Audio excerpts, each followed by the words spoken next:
Berikut rekap hasil pertandingan sepak bola tadi malam, mulai Kamis 12 Januari malam hingga Jumat 13 Januari dini hari waktu Indonesia Barat.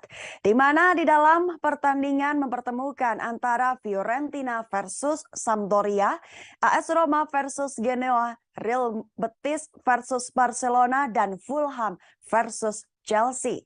Dan hasilnya pun sangat mempengaruhi pertandingan di Coppa Italia, Piala Super Spanyol, dan Liga Inggris.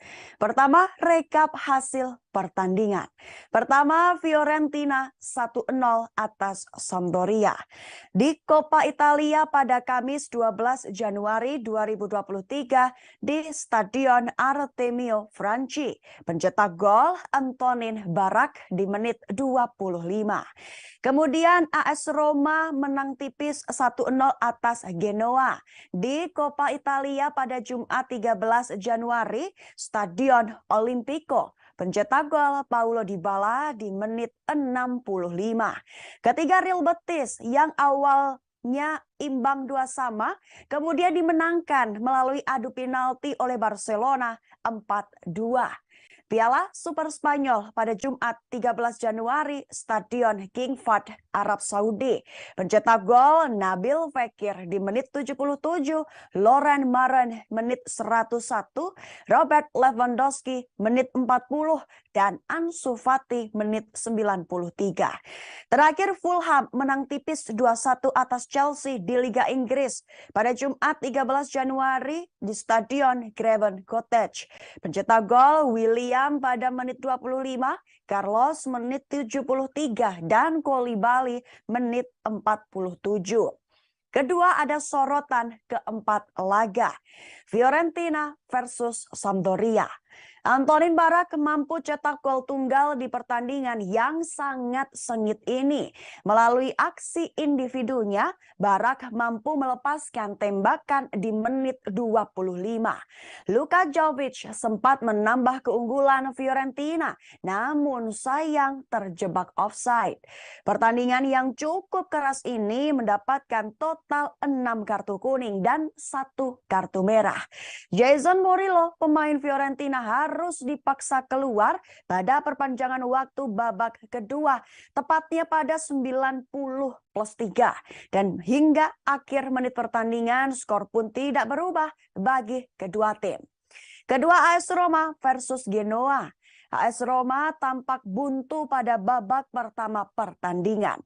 Peluang Roma pun tidak mampu diciptakan karena saking rapatnya pertahanan Genoa. AS Roma kerap melakukan serangan ke jantung pertahanan lawan, namun selalu berakhir di sepertiga lapangan. Namun momen yang ditunggu datang juga. Pencetak gol ialah Paulo Dybala yang melakukan aksi individu dan mampu ciptakan keunggulan. Dybala melakukan solo run hingga menyisir ke sisi kanan kotak penalti. Tendangan keras Dybala pun tidak mampu ditepis oleh penjaga gawang lawan. Real Betis versus Barcelona. Pertandingan Real Betis versus Barcelona berjalan cukup sengit dan diwarnai dengan kejar-kejaran gol. Barcelona unggul lebih dahulu lewat gol Robert Lewandowski di menit 40. Pasca menari Dembele di lapangan, sisi sayap Barcelona kurang hidup. Real Betis mengejar melalui gol dari Nabil Fekir di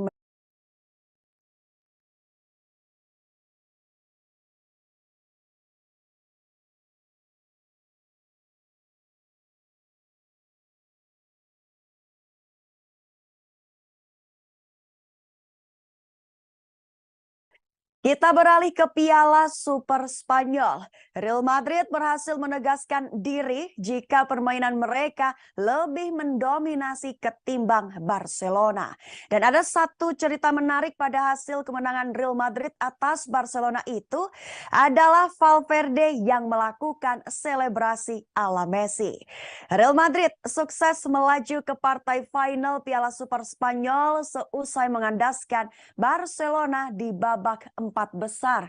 Hal itu terjadi pada Kamis 13 Januari 2022 dini hari waktu Indonesia Barat. Tersaji di King Fahd Stadium, duel Barcelona versus Real Madrid bertajuk El Clasico berkesudahan dengan skor tipis 2-3. Skuad berjuluk Los Blancos itu memulai drama 5 gol yang terhampar lewat lesakannya di menit 25. Barcelona baru bisa menyamakan kedudukan di menit 41 lewat lesakan pemain asal Belanda Luc de Jong. Karim Benzema menit 72 berhasil membawa skuad besutan Carlo Ancelotti itu kembali memimpin. Tim berjuluk Blaugrana di bawah kendali Xavi Hernandez menunjukkan permainan yang pantang menyerah. Dan hasilnya Ansu Fati mampu menyamakan kedudukan menjadi 2-2 di menit 83. Eksekutornya ialah Federico Valverde yang menjadi pahlawan kemenangan Madrid melalui golnya di menit 89. Dan kemenangan itu menegaskan dominasi Real Madrid atas Barcelona dalam tajuk laga akbar El Clasico. Berdasarkan data dari laman Opta, Real Madrid sukses memenangkan 5 pertandingan beruntun di El Clasico melawan Barcelona. Terakhir kali Madrid menorehkan streak kemenangan terpanjang atas sang rival adalah di musim 1962 hingga 1965 dengan 7 kemenangan. Cerita menarik terselip saat gol terakhir tercipta lewat Federico Valverde. Tepatnya sesaat seusai Valverde mencetak gol, ia melakukan selebrasi yang ikonik. Usut punya usut, sang gelandang melepas bajunya dan mengacungkan kepala fans yang berada di tribun. Sebelumnya perayaan gol ini identik dengan apa yang dilakukan oleh Lionel Messi. Valverde bak menyinggung Barcelona yang mengisyaratkan bahwa klub Katalan itu tidak memiliki taji sama sekali tanpa seorang Lionel Messi.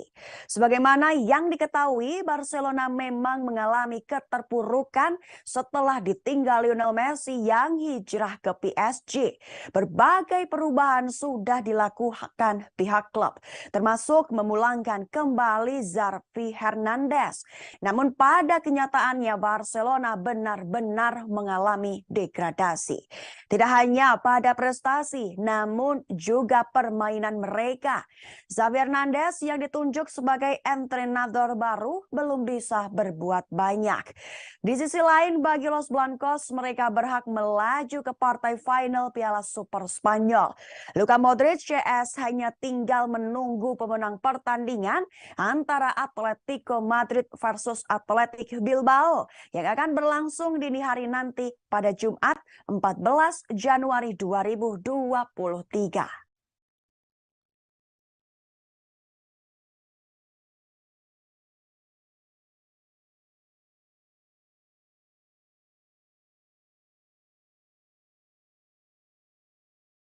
Ada 2 fakta menarik penuh sejarah yang mengiringi keberhasilan Real Madrid seusai menjadi juara Piala Super Spanyol edisi tahun 2022.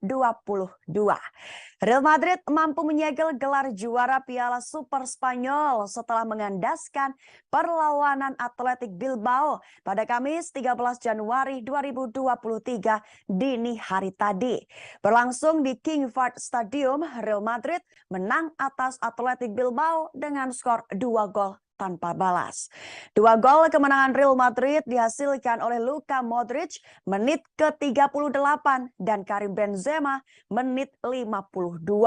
Kemenangan Real Madrid juga sempat diwarnai oleh penyelamatan gemilang yang dilakukan Thibaut Courtois.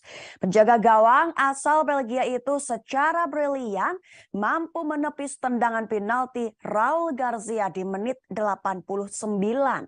Barangkali satu-satunya momen yang mencoreng kemenangan Real Madrid, yaitu kartu merah yang didapatkan oleh Eder Militao.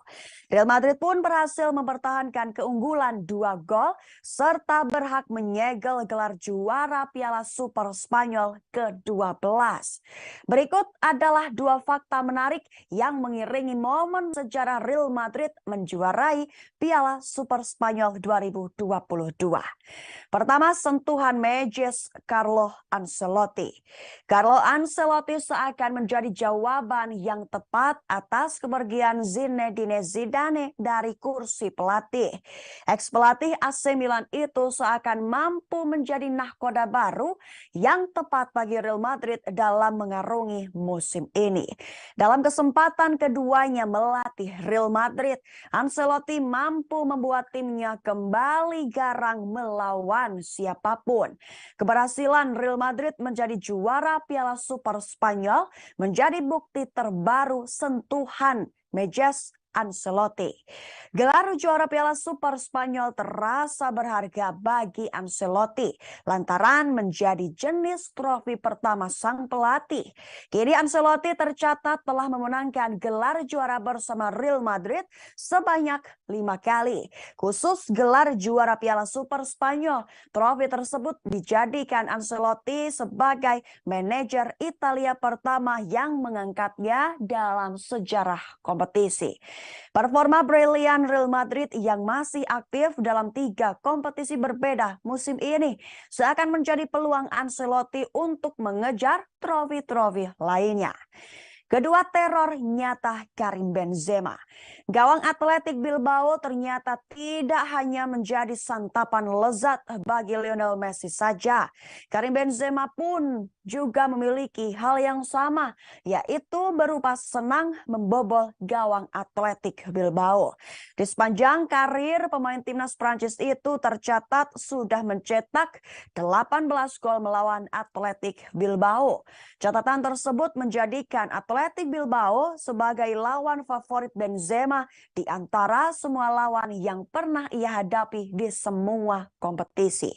Tidak hanya itu, Benzema juga berhak menyandang status sebagai pemain kedua yang mampu mencetak gol dalam 4 laga Piala Super Spanyol secara beruntun.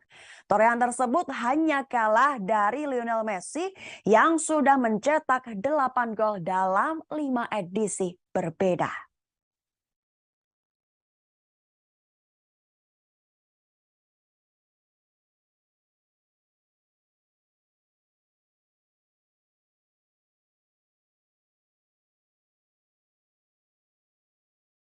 Dari Piala Super Spanyol kita beralih ke Piala AFF 2022. Media Vietnam menyoroti perbedaan perlakuan yang diberikan PSSI kepada timnas Indonesia saat masih berpeluang di Piala AFF 2022 dan setelah skuad Garuda tersingkir dari turnamen. Laporan tersebut menyebut PSSI tidak lagi memberi perlakuan sama kepada timnas Indonesia setelah kalah di semifinal Piala AFF. Hal yang jadi sorotan adalah saat tim Garuda pulang dengan penerbangan komersial umum, meski sebelumnya saat berangkat naik pesawat charteran khusus. Habis manis sepah dibuang. Demikian peribahasa yang menggambarkan kondisi timnas Indonesia seusai keok di Piala AFF 2022. Timnas Indonesia bertekuk lutut di hadapan Vietnam dengan skor agregat 0-2 pada semifinal Piala AFF 2022 pada Senin 9 Januari 2023 silam. Pada laga tersebut, sebelumnya timnas Indonesia seolah kehilangan energi yang membuat mereka tidak terkalahkan sepanjang 5 pertandingan. Kubu Vietnam yang kelelahan akibat jadwal tak menguntungkan dan pesawat terlambat justru tampil lebih berenergi. Indonesia langsung takluk pada serangan pertama Vietnam melalui umpan lambung di antara bek dan kiper dan selanjutnya permainan menjadi lebih sulit. Lagi-lagi pada serangan pertama babak kedua, satu pemain Vietnam mampu menyeruak di antara tiga pemain dalam situasi sepak pojok untuk mencetak gol kedua. Kekalahan ini membuktikan Indonesia masih kalah kelas dibandingkan Vietnam, biarpun sudah menurunkan kekuatan terbaik. Percobaan kedua Sinteyong untuk menjuarai Piala AFF pun bisa dikategorikan sebagai kegagalan besar. Pada momen nadir seperti ini, media Vietnam Zing News mengabarkan kondisi miris skuad Indonesia di Hanoi. Lantaran karena tim Garuda menuai kekalahan, skuad Indonesia pun tidak lagi mendapat kemewahan dari PSSI dan kini harus menumpang pesawat komersial. Kepulangan itu pun tidak bisa dilakukan satu rombongan karena keterbatasan tiket, serta harus memutar ke Ho Chi Minh sebelum lanjut ke Jakarta. Dalam foto yang dibagikan Zing News terlihat Sinteyong duduk sendirian dalam suasana dingin di antara staf pelatih. Pemain Indonesia juga duduk di kursi masing-masing tanpa interaksi dengan rekan setimnya. Pada titik ini terlihat PSSI tidak memberi perlakuan yang sama seperti ketika mereka menang. Sebelum dan selama Piala AFF digelar, petinggi PSSI berulang kali membanggakan fasilitas mewah yang diberikan kepada Jordi Amat dan kawan-kawan. Namun hanya karena kekalahan dari Vietnam, fasilitas mewah tersebut tak lagi diberikan.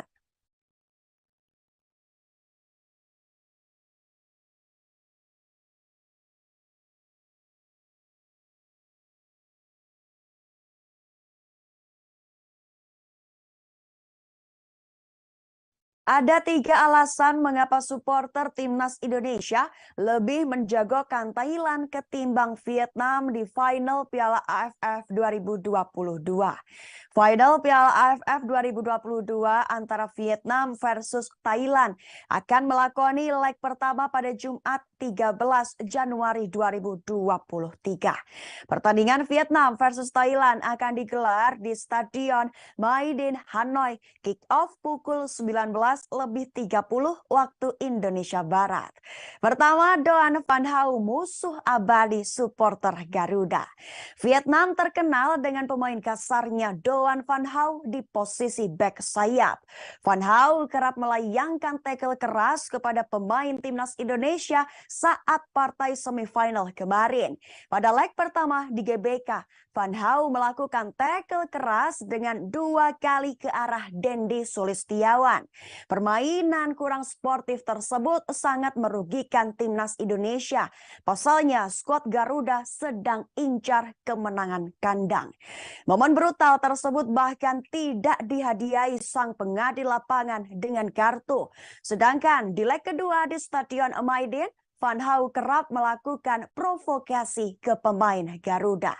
Pemain itu adalah Mark Klok, yang terpancing dan tertangkap sempat adu cekcok dengan Van Hau. Mark Klok bahkan tidak mau berjabat tangan dengan mantan pemain Hanoi FC tersebut. Dua, sombongnya Park Hang-seo, pelatih Vietnam. Nampaknya sikap pemain Vietnam dicerminkan oleh pelatihnya.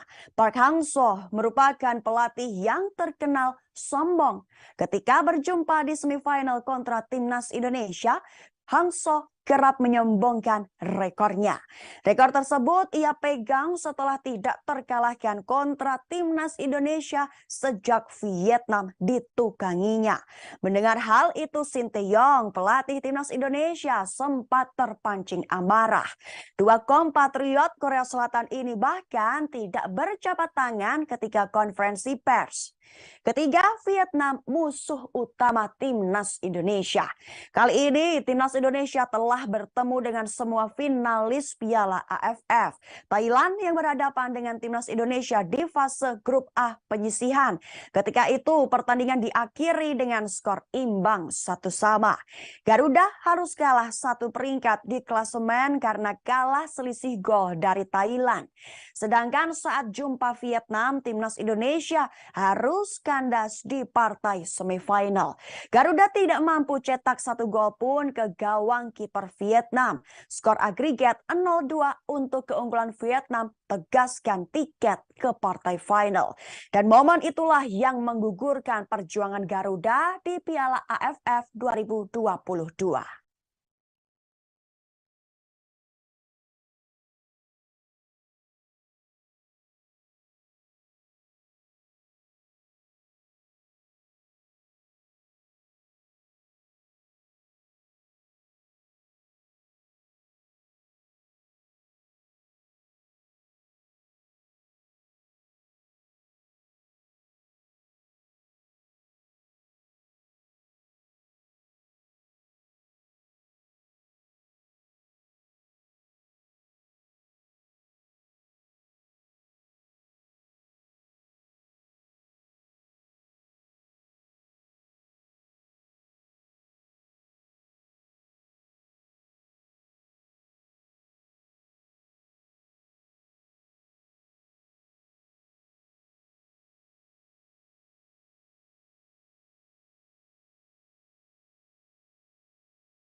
Berikut jadwal siaran langsung bola yang menyiarkan Vietnam versus Thailand pada final Piala AFF 2022 leg pertama pada Jumat 13 Januari 2023 malam nanti. Pertarungan sengit antara Vietnam versus Thailand berlangsung di Stadion Maidin, kick off pukul 19.30 waktu Indonesia Barat. Keseruan duel Vietnam versus Thailand dapat disaksikan secara live di salah satu stasiun televisi nasional Indonesia dan streaming gratis di salah satu aplikasi streaming. Vietnam melaju ke final Piala AFF 2022 setelah mengandaskan perlawanan timnas Indonesia dengan kemenangan agregat 2-0.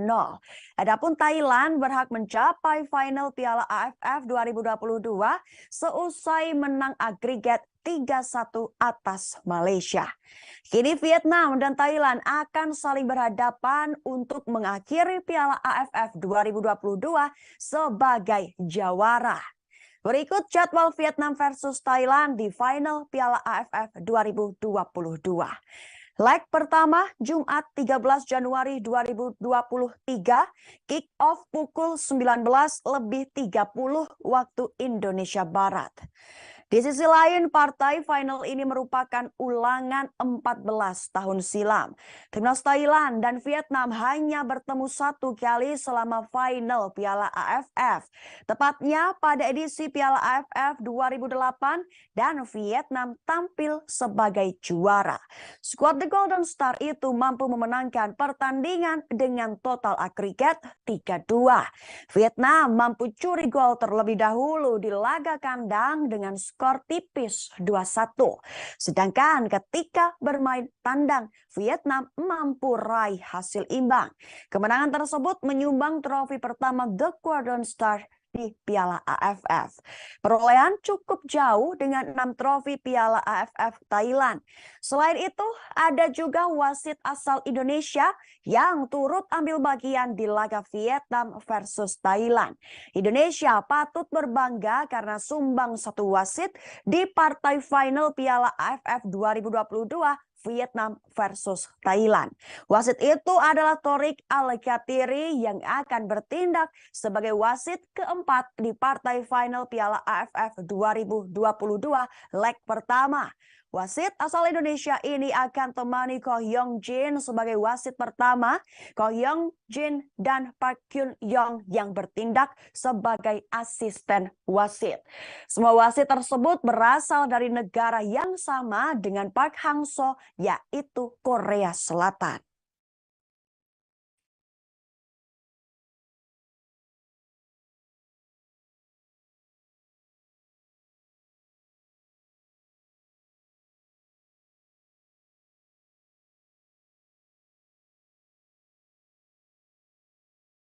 Dari Piala AFF 2022 kita beralih ke Piala Dunia U20.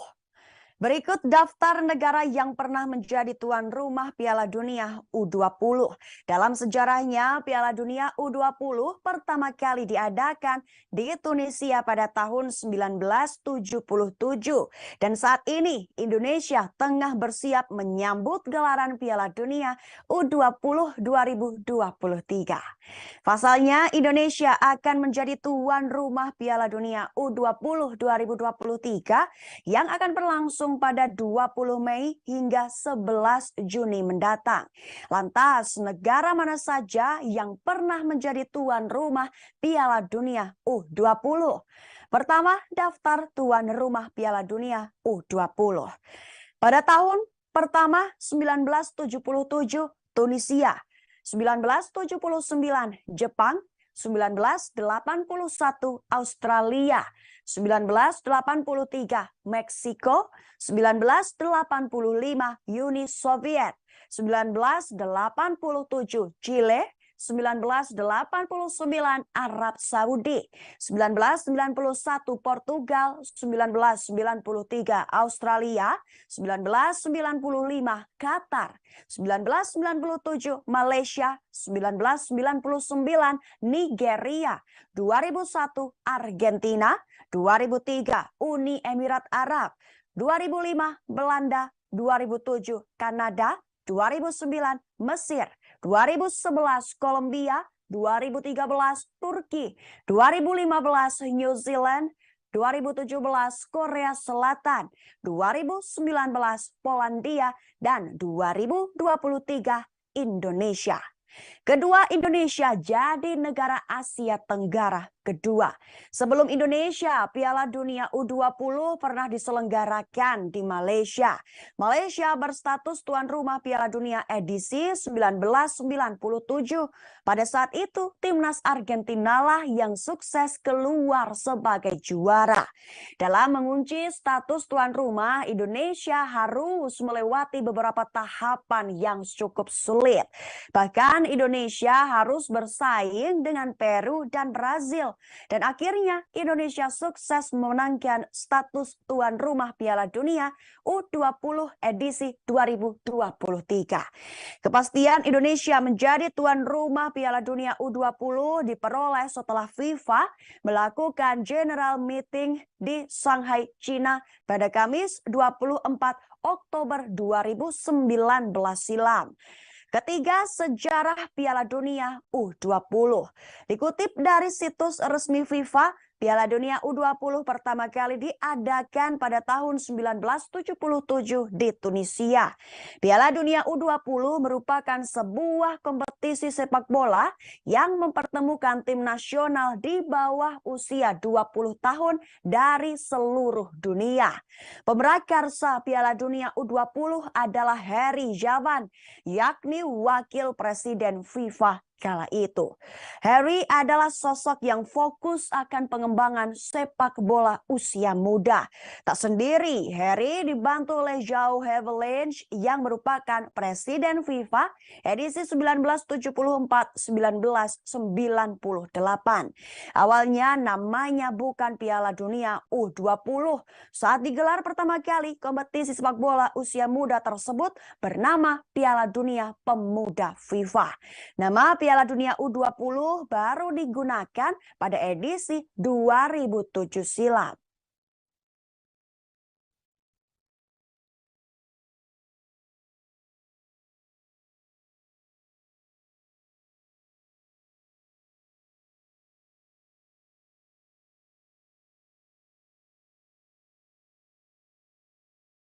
Berikut update rangkuman transfer Liga 1 2022-2023 yang telah memasuki paruh musim kedua, di mana diramaikan dengan perkenalan pemain baru oleh Persija Jakarta, sedangkan tim promosi Persis Solo melepas satu pilarnya.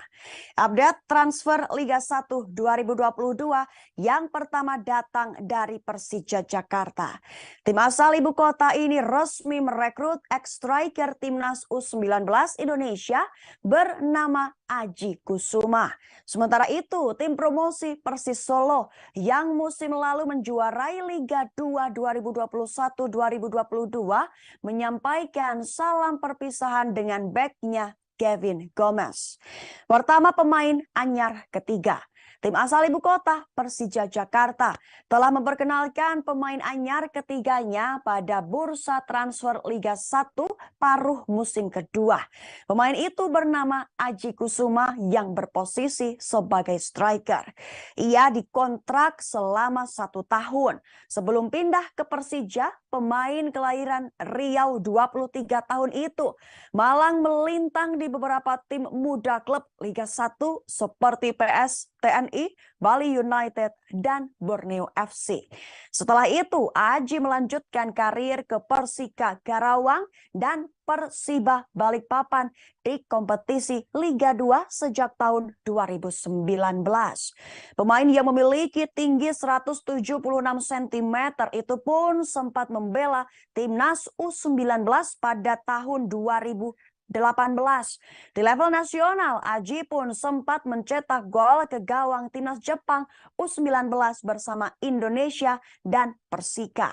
Selama berseragam Persiba yang notabene musim terakhirnya sebelum ke ibu kota, Aji tercatat sudah mencetak 6 gol, 1 assist dalam 300 menit ia bermain. Aji pun menjadi pemain anyar ketiga setelah Dandi Maulana dan Birul Walidain yang memperkenalkan diri lebih dahulu. Tidak sampai di situ, pasukan Thomas Doll juga mendepak 4 pemainnya. Mereka diantaranya Ricky Kawor, Rangga Widiansyah, Hamra Hehanusa, dan Ryuji Utomo. Kedua Persis Solo lepas 1 bek. Sementara Persis Solo sepakat untuk mengakhiri kerjasama dengan Kevin Gomez yang bergabung di awal musim. Brian Barcelona selaku media wizard Persis menyampaikan rasa terima kasih sebesar-besarnya atas perjuangan yang diberikan selama berseragam Laskar Samber Nyawa. Selama berseragam Persis Solo, bek berusia 24 tahun itu belum pernah bermain 1 kali pun di Liga 1 2022-2023.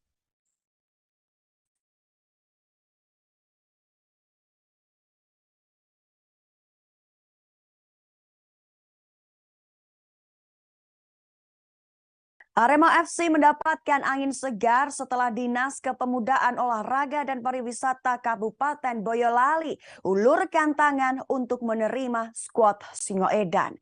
Sebelumnya Arema FC sedang mengalami penolakan terkait penggunaan stadion dari beberapa wilayah. Yang terbaru, Arema FC resmi ditolak Dispospar Kabupaten Semarang terkait izin penggunaan stadion Jatidiri. Melalui laporan langsung wartawan Tri Widodo, Arema FC sangat disambut dengan pintu lebar di kota susu Boyolali. Bambang selaku Disporapar Boyolali mengatakan jika siapapun boleh main di Stadion Kebogiro dan salah satunya Arema FC.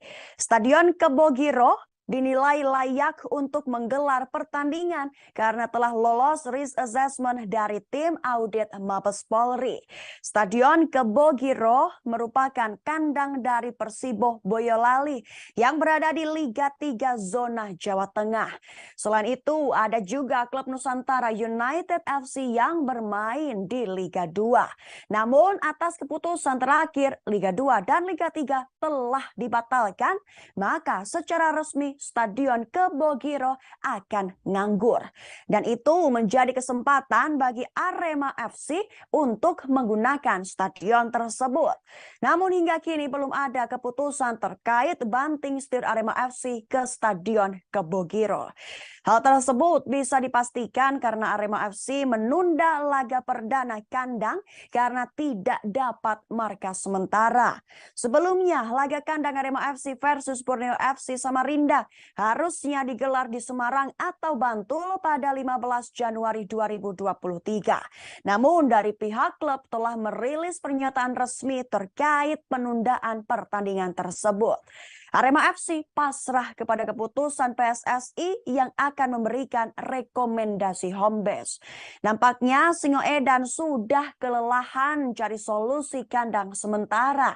Dan hingga kini belum ada penolakan dari supporter lokal terkait desas-desus Arema FC akan ke Stadion Kebogiro.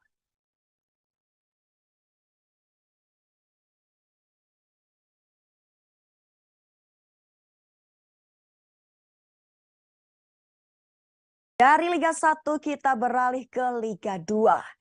Sekretaris Jenderal PSSI Yunus Nusi membeberkan hasil rapat Exco PSSI yang berlangsung kemarin pada Kamis 12 Januari di kantor PSSI GBK Arena Senayan, Jakarta. Salah satu hasil rapat tersebut yaitu PSSI memutuskan untuk menghentikan kelanjutan kompetisi Liga 2 musim 2022-2023. Yunus Nusi menyampaikan bahwa keputusan ini diambil berdasarkan berbagai faktor. Pertama, adanya permintaan dari sebagian besar klub Liga 2 yang menginginkan kompetisi tersebut tidak bisa dilanjutkan. Hal ini terjadi karena tidak ada kesesuaian konsep pelaksanaan lanjutan kompetisi antara klub dan operator serta pelaksanaan atau kelanjutan Liga 2 sangat sulit diselesaikan sebelum Piala Dunia U20 2023 dimulai pada 20 Mei 2023. Kedua, rekomendasi dari tim transformasi sepak bola Indonesia usai tragedi Kanjuruhan terkait sarana dan prasarana yang belum memenuhi syarat. Ketiga, Perpol nomor 10 tahun 2022 mengamanatkan proses perizinan yang baru dengan memperhatikan periode waktu pemberitahuan, pengajuan rekomendasi dan izin hingga bantuan pengamanan. Dalam rapat Exco tersebut juga memutuskan dan memerintahkan kepada PT LIB untuk memfasilitasi pembentukan operator baru guna pelaksanaan Liga 2. Sementara untuk wakil Indonesia di kompetisi AFC musim 2023-2024, PSSI akan menggelar play-off yang diikuti oleh juara Liga 1 2021-2022 versus juara Liga 1 2022-2023. Terakhir, untuk Liga 3 putaran nasional 2022-2023 juga resmi dihentikan. Bagi Asprof yang telah memutar, kuotanya tetap dapat digunakan pada kompetisi selanjutnya.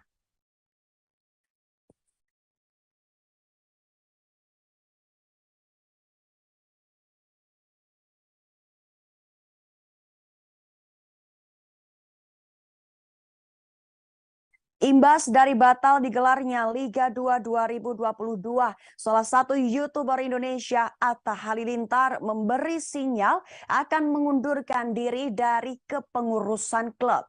Atta Halilintar merasa hasil keputusan rapat di Exco PSSI merugikan pemilik klub Liga 2. Seperti diketahui, Atta Halilintar merupakan pemilik FC Bekasi yang berlaga di Liga 2 Indonesia. Atta Halilintar patut kesal karena Bekasi FC sedang tampil baik di fase grup. FC Bekasi berada di posisi pertama klasemen grup B dengan raihan 16 poin. Atta Halilintar mengungkapkan kekesalannya melalui postingan di akun Instagram pribadi. Suami dari Aurel Hermansyah tersebut merasa kapok telah terjun ke kepengurusan dunia sepak bola. Sebelumnya, Atta juga memposting sebuah Instagram Stories yang mempertanyakan pemberhentian Liga 2. Ia menuliskan yang salah mana, yang diberhentikan mana di Instagram Stories-nya. Namun tampaknya postingan tersebut sudah lenyap dari akun dengan 26 juta lebih followers tersebut. Di sisi lain, berikut juga ada alasan Liga 2 Indonesia diberhentikan. Seperti yang diketahui, Liga 2 dan 3 putaran nasional resmi dihentikan melalui hasil rapat Komite Eksekutif PSSI. Alasan dihentikan total ini disebabkan terdapat penolakan dari beberapa klub peserta Liga 2. Menurut rumornya beredar terdapat sekitar 20 klub yang menolak berjalannya Liga 2. Namun hingga kini belum diketahui dengan pasti siapa saja yang menolaknya. Alasan yang kedua ialah jadwal di Liga 2 sangat mepet dengan Piala Dunia U20 2023 pada bulan Mei mendatang. Adapun hak pemain ke timnas U20. Sedangkan dari sarana prasarana berupa stadion dianggap belum memadai. Memang pasca tragedi Kanjuruhan, setiap pertandingan di bawah PSSI harus mempertimbangkan risk assessment. Sehingga venue pertandingan tidak bisa asal dan harus mempertimbangkan keselamatan supporter.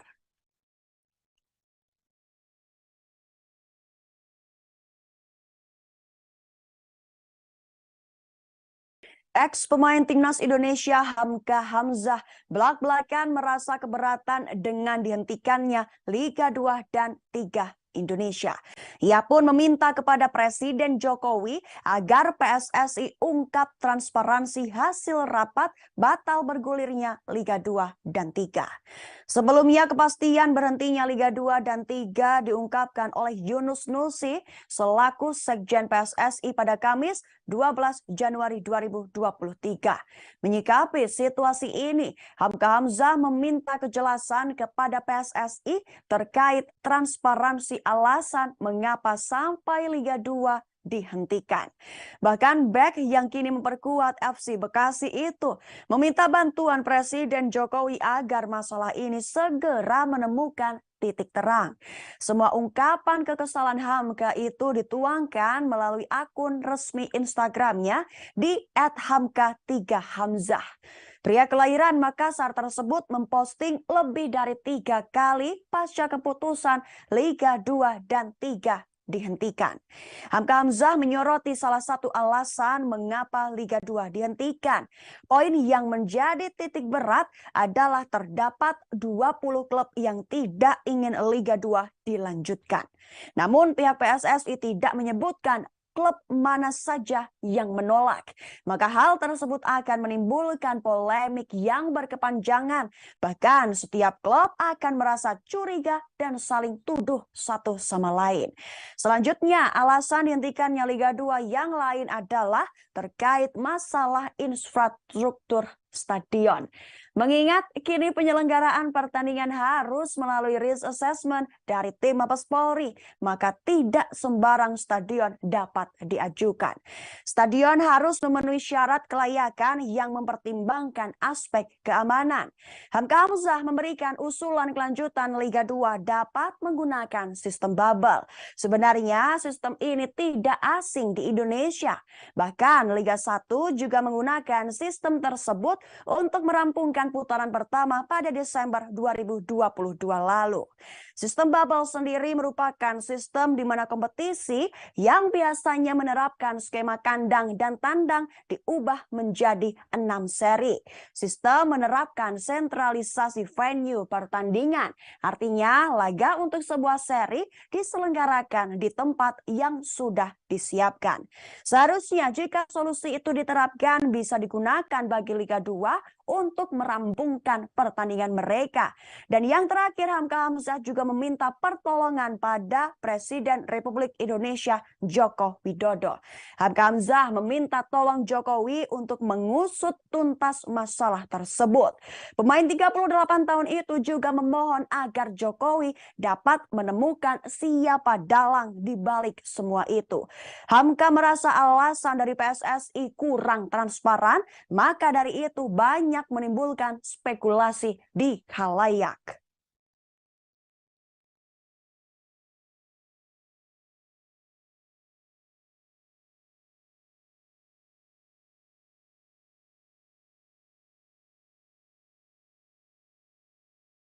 Kabar tadi sekaligus menjadi penutup jumpa kita hari ini dalam Live Update Sport. Jangan lupa untuk saksikan Live Update Sport hanya di kanal YouTube Tribun Network. Saya Yesi Winata beserta kru yang bertugas pamit. Terima kasih atas kebersamaan Anda dan sampai jumpa.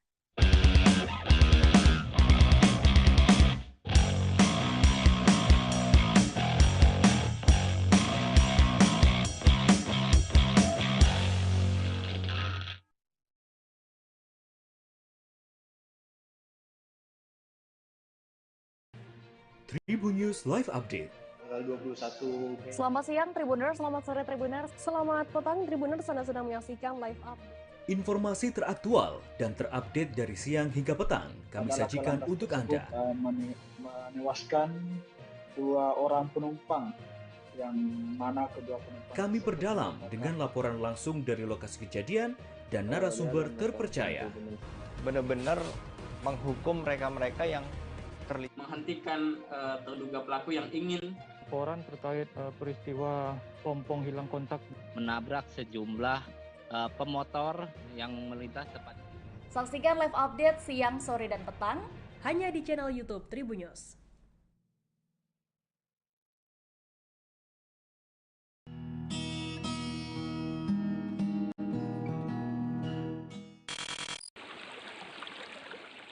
Menikmati indahnya Pantai Carocok Painan. Pantai Carocok menjadi magnet wisata yang tak pernah sepi pengunjung. Pantai yang membentang antara Painan di Kabupaten Pesisir Selatan dan Kota Padang ini terus memanjakan para wisatawan. Di kawasan pantai ini, pengunjung tak hanya disuguhi dengan keindahan pantai yang kian memukau, namun juga panorama bawah laut yang mempesona, ditambah cerita sejarah yang sayang untuk dilewatkan. Karena membentang antara Painan dan Kota Padang, secara administratif Pantai Carocok terletak di Painan, Kabupaten Pesisir Selatan, dan Kecamatan 4 Jurai, Kota Padang, Sumatera Barat. Pantai ini berjarak 2 km dari Pasar Painan. Sementara dari Kota Padang, objek wisata ini berjarak sekitar 75 km atau 2 jam perjalanan darat. Pantai Carocok Painan memiliki jembatan yang menghubungkan dengan Pulau Batu Kareta. Wisatawan dapat menyeberang dengan berjalan kaki. Tak jauh dari Pulau Batu Kareta, wisatawan juga dapat menyeberang ke Pulau Cingkuak menggunakan perahu. Biaya yang dibutuhkan adalah Rp20.000 per orang untuk pergi dan juga pulang.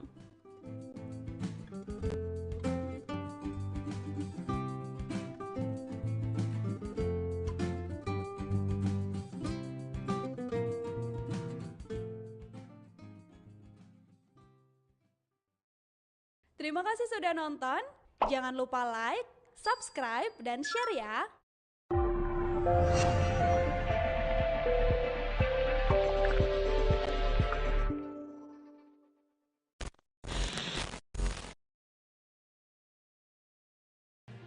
Tribun News Live Update. Tanggal 21. Selamat siang Tribuners, selamat sore Tribuners, selamat petang Tribuners, Anda sedang menyaksikan live update. Informasi teraktual dan terupdate dari siang hingga petang kami sajikan untuk Anda.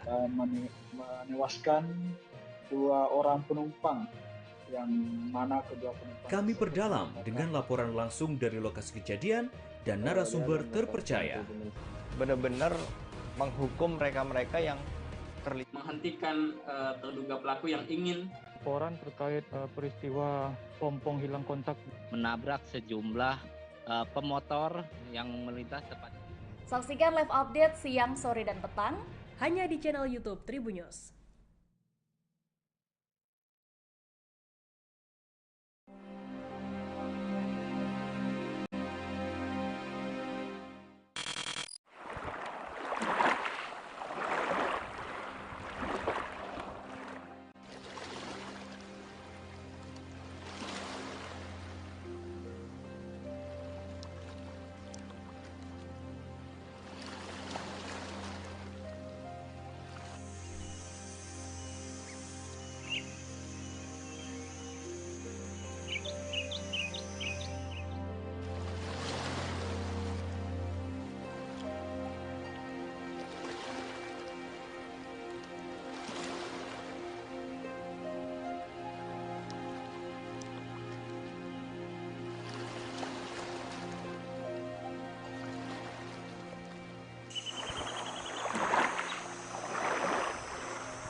Terima kasih sudah nonton. Jangan lupa like, subscribe, dan share ya.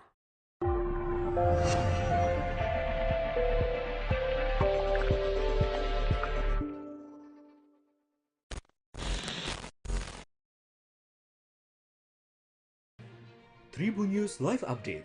Tanggal 21 Selamat siang Tribuners, selamat sore Tribuners, selamat petang Tribuners, Anda sedang menyaksikan live update. Informasi teraktual dan terupdate dari siang hingga petang kami sajikan untuk Anda. menewaskan 2 orang penumpang yang mana kedua penumpang Kami perdalam dengan laporan langsung dari lokasi kejadian dan narasumber terpercaya. Benar-benar menghukum mereka-mereka yang terlibat. menghentikan terduga pelaku yang ingin Laporan terkait peristiwa pompong hilang kontak menabrak sejumlah pemotor yang melintas tepat. Saksikan live update siang, sore, dan petang Hanya di channel YouTube Tribun News.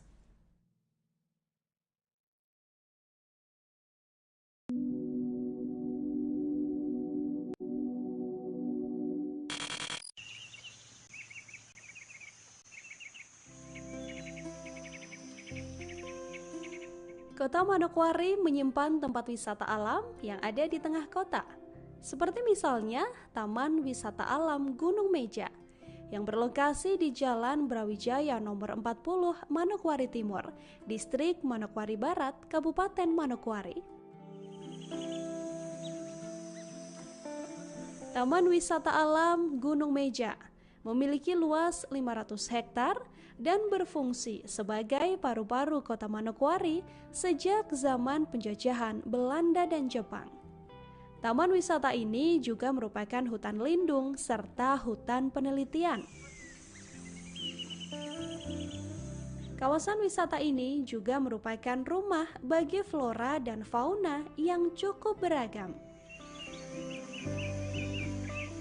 Kawasan taman wisata ini sangat cocok untuk aktivitas hiking hingga rekreasi.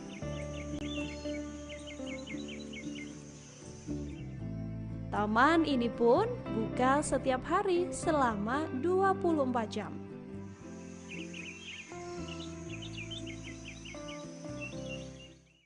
Terima kasih sudah nonton.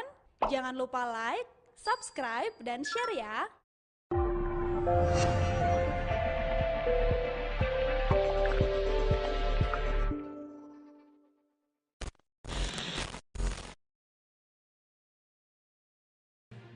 Tribun News Live Update. tanggal 21 Selamat siang Tribuners, selamat sore Tribuners, selamat petang Tribuners, Anda sedang menyaksikan live update. Informasi teraktual dan terupdate dari siang hingga petang kami sajikan untuk Anda.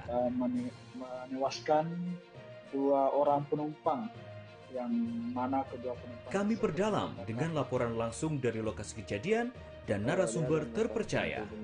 Benar-benar menghukum mereka-mereka yang terlibat. menghentikan terduga pelaku yang ingin laporan terkait peristiwa pompong hilang kontak Menabrak sejumlah pemotor yang melintas tepat.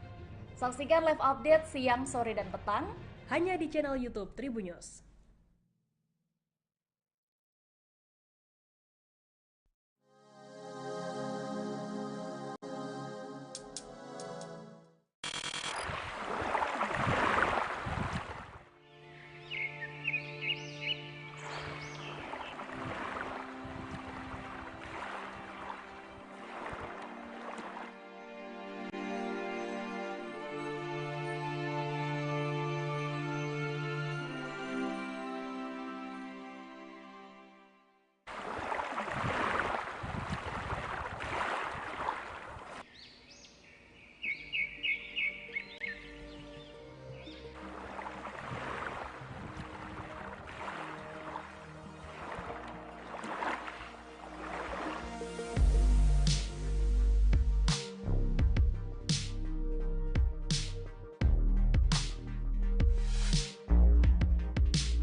sudah nonton, jangan lupa like, subscribe, dan share ya.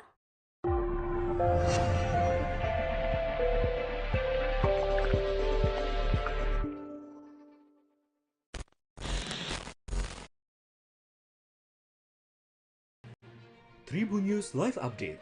Tanggal 21 Selamat siang Tribuners, selamat sore Tribuners, selamat petang Tribuners, Anda sedang menyaksikan live update. Informasi teraktual dan terupdate dari siang hingga petang kami sajikan untuk Anda. menewaskan 2 orang penumpang yang mana kedua penumpang Kami perdalam dengan laporan langsung dari lokasi kejadian dan narasumber terpercaya.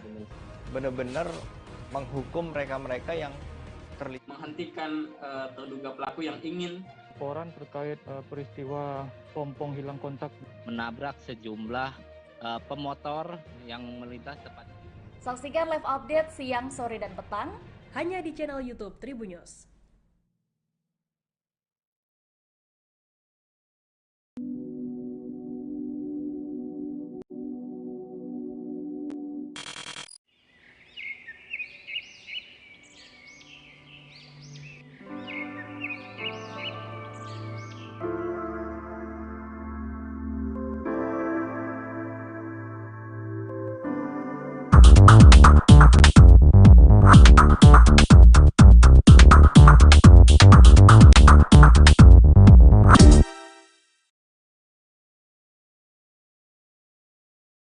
Selamat pagi Tribuners, hari ini bersama saya Danti Wahyu akan menemani Anda dalam live update seleb edisi Jumat 13 Januari 2023. Dan inilah informasi terkait sejumlah selebriti untuk Anda. Kita masuk ke informasi pertama Tribuners. Pihak Nicolasean menanggapi putusan hakim soal vonis terdakwa pencemaran nama baik Ayu Thalia. Diketahui Majelis Hakim Pengadilan Negeri Jakarta Utara menjatuhkan vonis sebesar 6 bulan penjara dan masa percobaan 10 bulan kepada Ayu Thalia. Kuasa hukum Nicolasean Ahmad Ramzi mengungkapkan pihaknya menghargai apapun putusan hakim. Terlebih putusan hakim tidak jauh berbeda dari yang mereka inginkan, yakni 7 bulan penjara. Lebih lanjut, Ahmad Ramzi tak banyak berkomentar soal vonis 10 bulan masa percobaan Ayu Thalia. Menurutnya, putusan tersebut merupakan kewenangan hakim yang tak bisa diganggu-gugat. Untuk informasi lebih lanjut akan disampaikan oleh reporter kami dari Warta Kota. Silakan rekan Indri. Ya, terima kasih kepada rekan Danti. Selamat siang rekan Tribuners sekalian. Perkenalkan saya Indri Fahra, wartawan dari wartakotalive.com. Seperti diketahui, kasus pencemaran nama baik antara Ayu Thalia dengan Nicolasean memasuki babak baru. Kemarin hari Kamis tanggal 12 Januari tahun 2023 malam hari, Pengadilan Negeri Jakarta Utara menjatuhkan vonis kepada Ayu Thalia sebesar 6 bulan penjara dan 10 bulan masa percobaan. Menanggapi putusan hakim tersebut, kuasa hukum Nicolasean mengungkapkan pihaknya menghargai apapun putusan hakim. Pasalnya, putusan tersebut tidak jauh berbeda dari tuntutan jaksa penuntut umum, yaitu sebesar 7 bulan. Sejatinya pihak dari Nicolasean ingin melihat Ayu Thalia dinyatakan bersalah sehingga mereka tidak akan mengomentari lebih lanjut soal putusan hakim tersebut. Sekian yang dapat saya sampaikan, saya kembalikan kepada rekan Danti. Baik rekan Indri, terima kasih atas informasi Anda. Selamat bertugas kembali.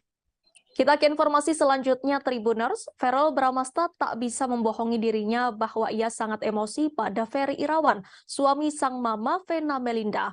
Kemarahan Verrel Bramasta dipicu tindak KDRT Ferry Irawan pada Vena Melinda. Melihat kondisi Vena Melinda, Verrel Bramasta mengakui sempat ada keinginan untuk membalas dendam pada Ferry Irawan. Baginya itu adalah perasaan yang alami dirasakan anak ketika ibunya mengalami tindak kekerasan. Hal itu dikatakan Verrel saat ditemui di kawasan Jakarta Selatan pada Kamis 12 Januari 2023. Namun ia mengurungkan niatnya setelah mendapat masukan dari sang ayah Ivan Fadila. Verrel pun akhirnya bisa mengontrol emosinya dan memilih untuk fokus ke Vena Melinda sembari tetap pasang badan. Baginya urusan adu jotos bisa dilakukan kapan saja dan mudah saja, namun ia ingin fokus dan memastikan sang bunda baik-baik saja untuk saat ini.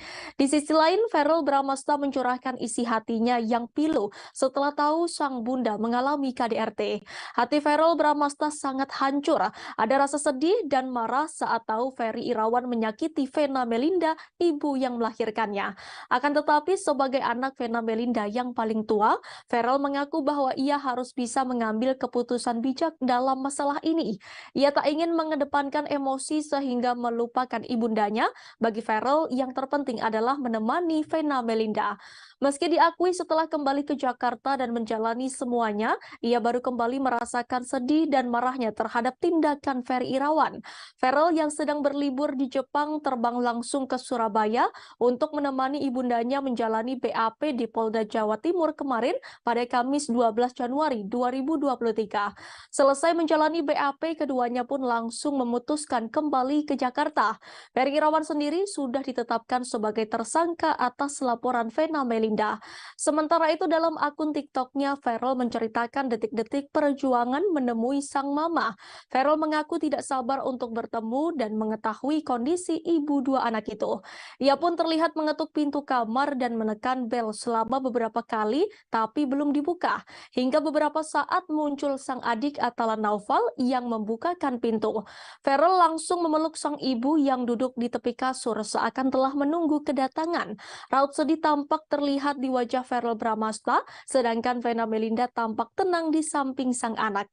Dalam video itu, Verrel Bramasta menulis pesan yang meminta sang mama agar tidak ada laki-laki lain di kehidupan Vena Melinda. Menurut Verrel, cukup ia dan adiknya saja yang menjaga sang ibu.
Vena Melinda mengakui sering menjadi sasaran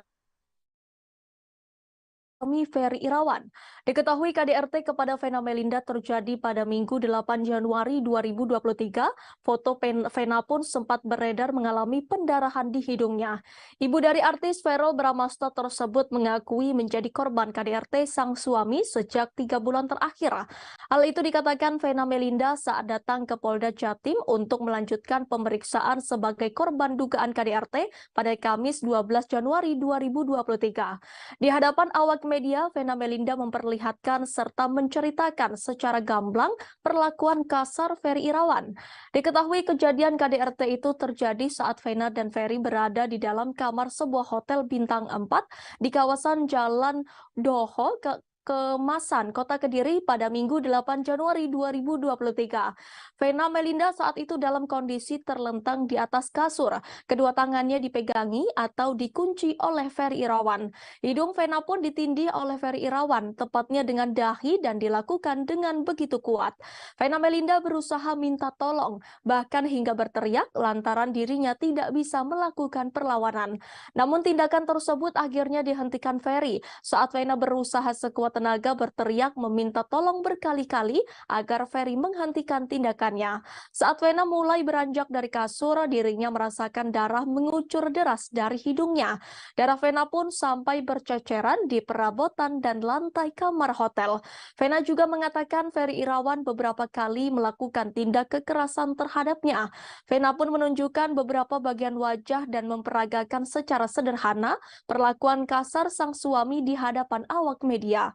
Selama ini Vena mengungkapkan sang suami kerap memanfaatkan kemampuannya dalam seni bela diri untuk melakukan KDRT kepada dirinya, sehingga Ferry Irawan dapat melakukan penganiayaan namun tidak meninggalkan bekas. Sebelumnya dalam upaya menyelamatkan diri, Vena sempat bersitegang dengan Ferry Irawan lantaran dihalang-halangi oleh suaminya tersebut. Lantas Vena akhirnya berhasil keluar kamar hotel. Hal itu diketahui setelah adik sekaligus kuasa hukum Vena Melinda, Reza Mahastra, buka suara soal kronologi kejadian KDRT ini. Reza mengatakan Vena bertemu dengan seseorang pegawai hotel yang sedang membersihkan sebuah kamar bekas disewa pengunjung. Berdasarkan penuturan cerita Vena, momen tersebut dianggap Reza sebagai momen terpenting saat sang kakak berhasil selamat dari tindak KDRT dari sang suami. Tepatnya sang petugas kebersihan sudah seperti sosok penyelamat Vena Melinda.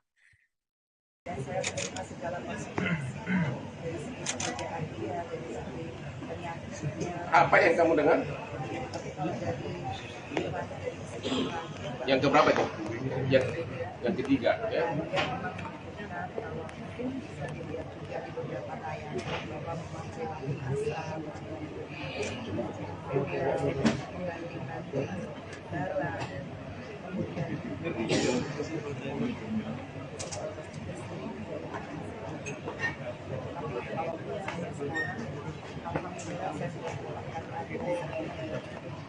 Saya akan teruskan juga karena saya tidak mau kalau saya kerja yang bekerja.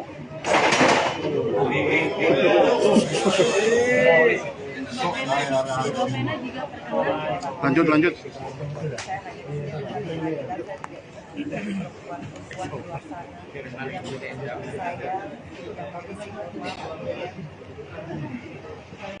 Tidak pernah menyangka karena jujur saya melihat Ferry adalah dari indahnya dia.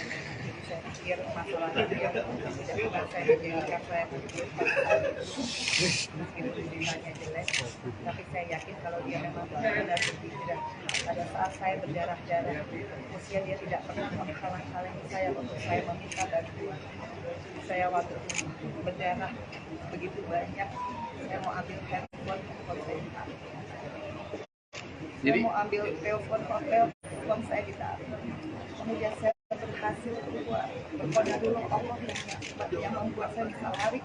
Demikian kencang saya keluar ke koridor hotel. Saya minta tolong. Nggak ada yang nolongin. Sampai di depan lift saya ketemu sama mbak bagian kebersihan. Itu dia kaget dia saya berdarah-darah. Dan memang pada saat itu Ferry menyuruh mbaknya mundur, makanya mbaknya mundur. Tapi sebelum mundur saya sudah bilang mbak tolong panggil polisi, tolong panggil polisi. Habis itu saya kembali ke kamar, saya ingat saya ngambil yang salah, yang nggak ada WhatsApp. Kemudian saya ambil WhatsApp lagi, saya telepon saya, kemudian dia dorong lagi ke tembok dan di situ saya ngangkat mata-matanya, saya bilang ingat ya, kamu punya ibu perempuan, kamu punya adik perempuan. Disitulah dia seperti tersadar, pupil matanya berubah. Disitulah saya ada kesempatan ngambil handphone. Kemudian saya asal mencet dan yang kepencet video call dan Mas Didi itulah ketua DPD itu yang bisa melihat darah saya karena dia ngangkat, satu-satunya orang yang ngangkat. Dan itulah saya Pengacara Sunan Kalijaga berharap kasus KDRT Ferry Irawan terhadap Vena Melinda berakhir damai. Sunan Kalijaga pun meminta pasangan ini bisa mencontoh kasus KDRT Lesti Kejora dan Rizky Bilar yang berakhir damai. Melalui video di Instagram pribadinya, ia mengaku dihubungi langsung oleh Ferry Irawan. Ferry Irawan meminta Sunan Kalijaga menjadi kuasa hukumnya dan membantu kasusnya. Pihak Ferry Irawan menyebut tidak semua narasi yang beredar di publik benar adanya. Kemudian Sunan Kalijaga juga berharap agar kasus KDRT Vena Melinda dan Ferry Irawan berakhir damai. Ia pun meminta berkaca pada kasus KDRT pasangan Lesti Kejora dan Rizky Bilar beberapa waktu lalu. Ia pun merasa yakin Vena Melinda tak menginginkan Ferry Irawan di penjara. Di akhir, Sunan Kalijaga meminta Vena Melinda bisa mencontoh sikap Lesti Kejora yang memaafkan suami meski mengalami KDRT. Tidak sedikit yang melayangkan hujatan lantaran Sunan Kalijaga seolah membela KDRT yang dilakukan Ferry Irawan. Buntutnya, akun Instagram Ferry Irawan pun dikunci setelah ramainya hujatan warganet. Seperti diketahui, Vena Melinda menghadiri panggilan pemeriksaan lanjutan di Mapolda Jatim pada Kamis 12 Januari 2023 ditemani Verrel Bramasta dan Atalan Naufal. Hotman Paris selaku kuasa hukum Vena Melinda turut menemani selama proses pemeriksaan. Pada kesempatan itu, Vena membongkar rumah tangganya dan Ferry Irawan sudah muncul masalah selama 3 bulan terakhir. Ferry Irawan sudah tak pernah memberi nafkah selama 3 bulan terakhir. Mantan istri Ivan Fadila Sujoko ini mengungkapkan perlakuan kasar suaminya ketika tengah emosi, mulai dari membekap mulut hingga mendorong tubuh Vena Melinda. Terlebih emosi Ferry Irawan akan tersulut ketika merasa cemburu atau keinginannya tak dituruti Vena Melinda. Disampaikan Vena, Ferry Irawan juga merupakan seorang pesilat, sehingga dikatakan Vena, Ferry lebih mudah bertindak KDRT tanpa meninggalkan bekas.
Berita terkait KDRT yang dilakukan Ferry Irawan kepada Vena Melinda sontak membuat heboh warganet.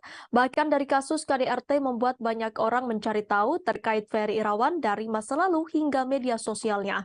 Instagram Ferry Irawan belum lama ini nampak diserbu warganet. Menilik Instagram Ferry Irawan, postingan yang terakhir nampak menampilkan konten Atalan Naufal dan Vena Melinda terlihat dimaki oleh netizen. Banyak yang menghujat suami Vena Melinda terkait KDRT. Trendingnya kasus yang tengah dihadapi Ferry Irawan membuatnya mematikan kolom komentar. Terlihat ada satu postingan yang kolom komentarnya belum dimatikan, yaitu saat dirinya endorsement umroh bareng Vena Melinda. Sayangnya postingan tersebut justru ikut diserbu netizen. Nampaknya komentar yang diucapkan netizen untuk meluapkan kekesalan lantaran Ferry Irawan melakukan KDRT.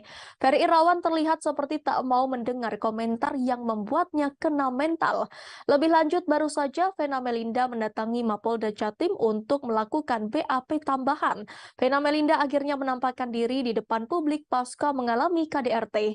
Vena Melinda hari ini datang ke Mapolda Jatim untuk melakukan BAP tambahan atas laporan KDRT yang dilakukan Ferry Irawan. Tak sendirian, Vena Melinda nampak didampingi oleh kuasa hukumnya Hotman Paris. Bukan hanya Hotman Paris, Vena Melinda juga nampak ditemani oleh kedua anaknya untuk melakukan BAP tambahan. Vena Melinda membongkar tabiat Ferry Irawan. Dengan wajah yang tegar, Vena Melinda memberikan pernyataan di depan ruang penyidik gedung Ditreskrimum Polda Jatim. Ia mengatakan jika dirinya bukan kali pertama mengalami KDRT yang dilakukan suaminya. Ibunda Verrel Bramasta ini mengungkapkan jika dirinya mengalami KDRT sudah beberapa kali. Vena Melinda mengatakan jika Ferry Irawan selalu memperlakukannya dengan kasar jika kemauannya tak dituruti. Lebih lanjut, Vena Melinda juga membongkar motif Ferry Irawan melakukan KDRT. Hal ini terjadi menyangkut permasalahan hubungan intim sebagai sepasang suami istri. Vena Melinda juga mengatakan jika dirinya sudah 3 bulan tak diberi nafkah oleh Ferry Irawan.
Aktor Revaldo Vivaldi Surya Permana ditangkap polisi atas kasus dugaan penyalahgunaan narkoba pada Selasa 10 Januari 2023.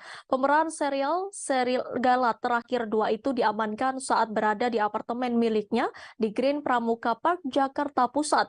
Menurut keterangan Kabid Humas Polda Metro Jaya Kombes Pol Endra Zulpan, Revaldo diamankan seusai mengonsumsi narkoba. Saat diamankan, pria berusia 40 tahun itu dinilai kooperatif selama menjalani pemeriksaan di tempat kejadian perkara. Saat ini Revaldo masih dilakukan pemeriksaan dan pengembangan terkait kasus narkoba yang kembali menjeratnya.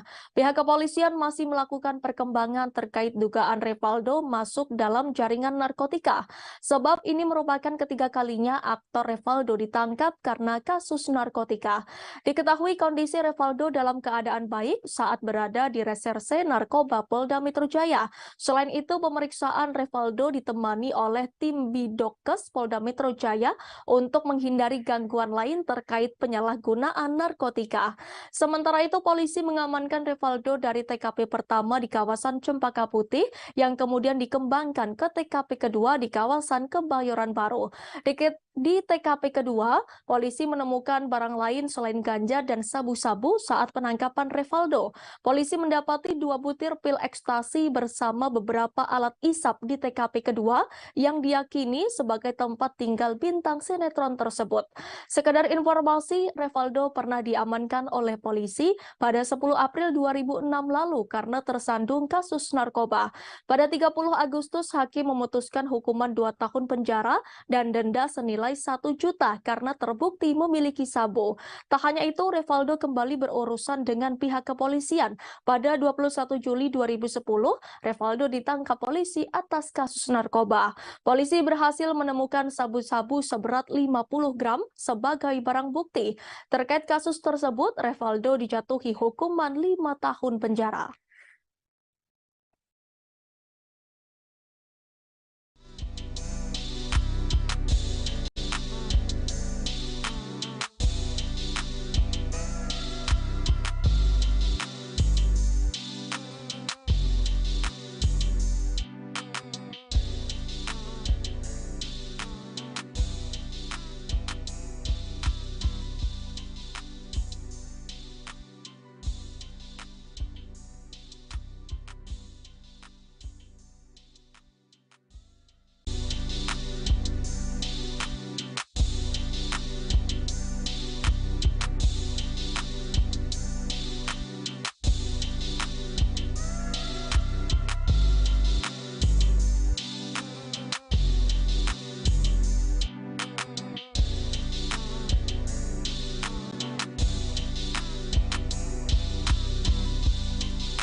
Revaldo baik-baik saja ya, sudah saat ini menjalani pemeriksaan di Polda Metro Jaya, ya masih dalam tahap pemeriksaan dan pengembangan kasusnya.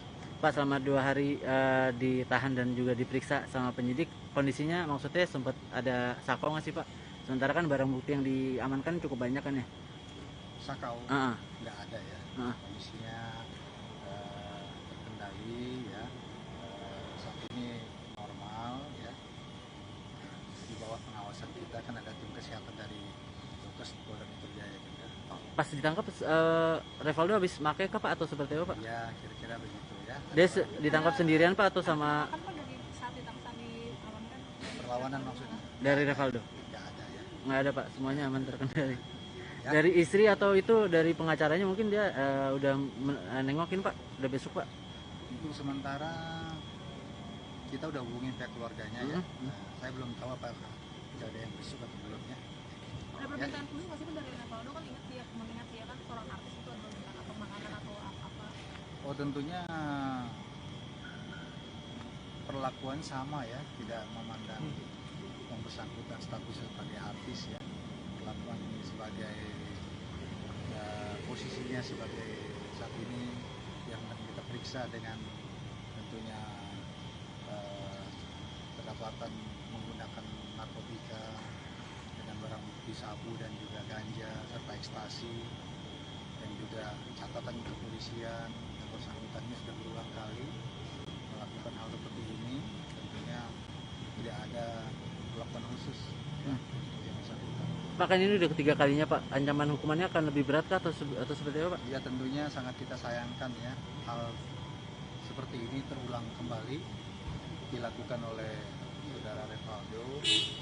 Semestinya yang bersangkutan memberikan contoh ya kepada masyarakat, apalagi sebagai public figure, mengingat narkotika ini bahaya, yang tidak bahaya, yang tidak perlu menjadi contoh ya bagi public figure seperti yang bersangkutan ini untuk dilakukan berulang kali ya.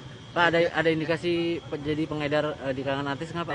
Barang bukti ya, banyak ya? Apakah yang bersangkutan ini untuk kesekian kalinya ini, termasuk yang terakhir kali ini, apakah hanya sekedar menggunakan atau pengguna, atau ada indikasi terlibat lebih daripada itu ya, atau kepada jaringan pengedar dan sebagainya. Aktor Revaldo kembali terjerat narkoba untuk ketiga kalinya. Revaldo diamankan polisi di apartemen Green Pramuka, Jakarta Pusat pada Rabu 11 Januari 2023. Barang bukti yang disita polisi antara lain sabu-sabu, ganja, pil ekstasi, dan alat isap. Kini Revaldo terancam hukuman hingga 12 tahun penjara. Lantas siapakah sosok Revaldo Vivaldi Suryapermana? Diketahui Revaldo adalah aktor berkebangsaan Indonesia. Revaldo lahir di Jakarta pada 18 Juni 1982 dan kini ia genap berusia 40 tahun. Ia adalah putra dari pasangan Roy Permana dan Mita Fatmita.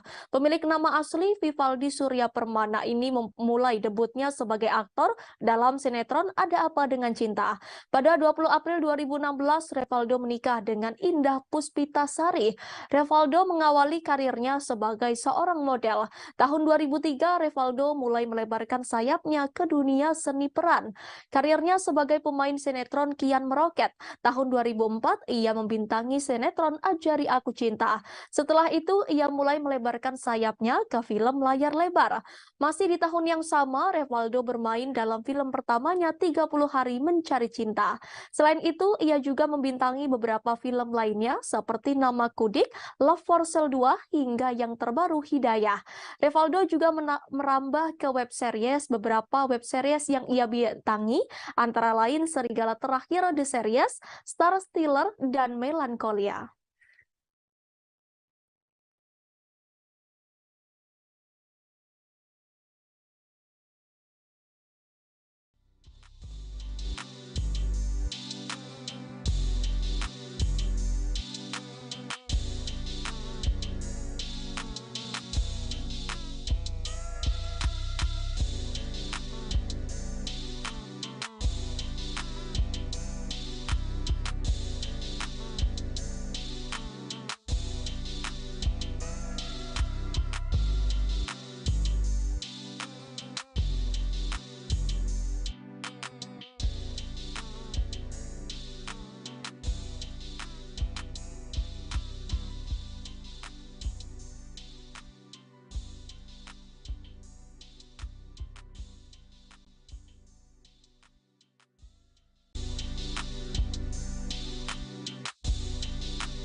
Buntut indra bekti pendarahan otak, sang manajer Roy Manela turut jadi sasaran. Pasalnya salah satu pemicu indra bekti sakit diduga karena terlalu lelah bekerja. Roy Manela dinilai tidak becus dalam mengatur jadwal pekerjaan sang artis. Tak mau hal tersebut jadi salah paham, Roy Manela akhirnya buka suara. Belak-belakan Roy Manela bocorkan kebaikan hati indra bekti. Hal itu diungkap Roy Manela saat jadi bintang tamu di kanal YouTube Melanie Ricardo yang diunggah pada Rabu 11 Januari 2023. Aksi indra bekti Aldila Julita buka donasi untuk biaya pengobatan suaminya pun sempat jadi sorotan publik. Keputusan Aldila Julita buka donasi dianggap berbanding terbalik lantaran indra bekti masih seliweran di berbagai program TV dan radio. Seolah memposisikan diri sebagai para penonton, Melanie Ricardo pun menanyakan soal penghasilan indra bekti. Dikatakan Roy dirinya sudah berusaha sebisa mungkin mengatur jadwal sang artis. Namun bekti justru gusar saat tidak ada pekerjaan. Meski bekti terlihat sibuk warawiri di berbagai program TV, radio hingga acara offline, penghasilan yang didapatkan tidaklah sepadan. Walaupun secara jadwal bekti tidak terlalu sibuk, namun di luar itu ia masih punya banyak kegiatan. Misalnya meeting, bertemu klien hingga gladi resik acara. Hal itulah yang membuat aktivitas bekti di luar terlihat begitu padat. Tak banyak yang tahu, saking baiknya bekti bahkan sering kerja secara sukarela alias tidak dibayar. Meski dikenal sebagai presenter kawakan, bekti juga sering tidak memperdulikan nominal bayarannya dalam sebuah acara. Roy kerap mengingatkan bekti untuk tidak mengambil pekerjaan tersebut dan beristirahat di rumah, namun ia menolak. Seringkali Roy menahan bekti agar tidak terlalu lelah bekerja. Diam-diam, bekti justru nekat bekerja tanpa sepengetahuan Roy.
Presenter Indra Bekti kini tengah berjuang melawan sakit yang dideritanya sejak awal Januari 2023 ini. Setelah menjalani perawatan di ICU, kondisi Indra Bekti mulai membaik.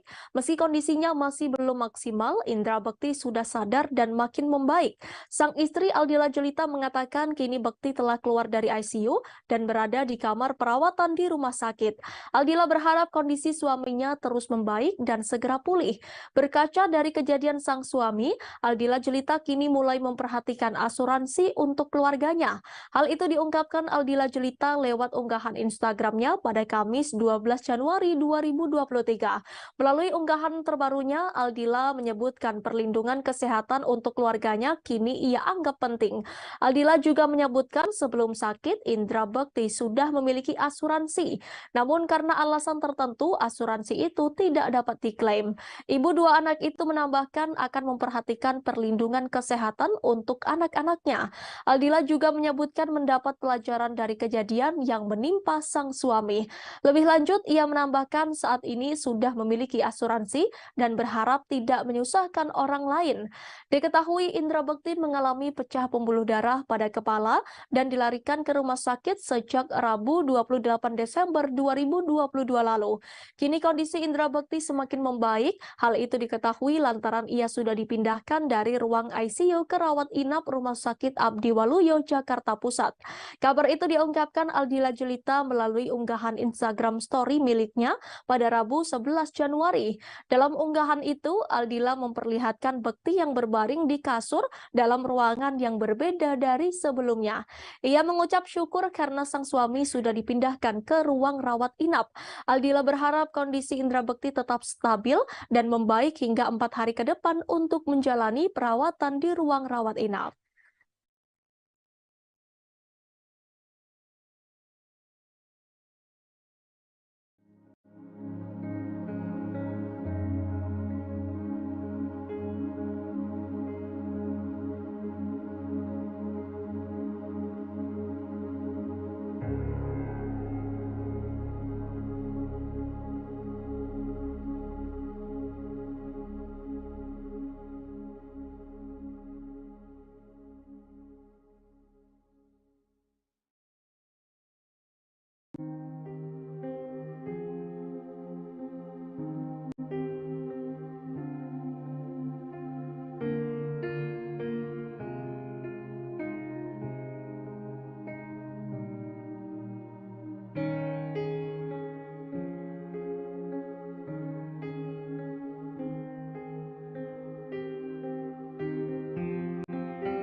Artis Nikita Mirzani sempat ditahan selama 2 bulan di rumah tahanan atau rutan kelas 2B Serang, Banten.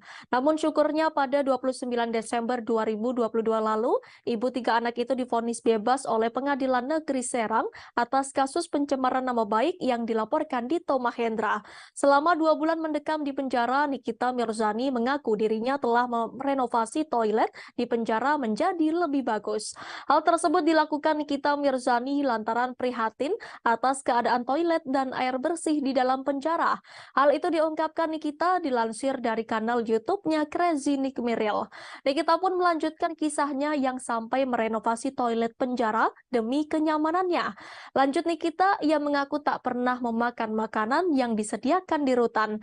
Pacar Antonio Dedola ini mengakui ia selalu dibawakan makanan dari luar. Berlanjut, ia juga menceritakan mandi memakai air galon. Dikatakan Nikita dirinya sampai menghabiskan 12 buah galon untuk mandi.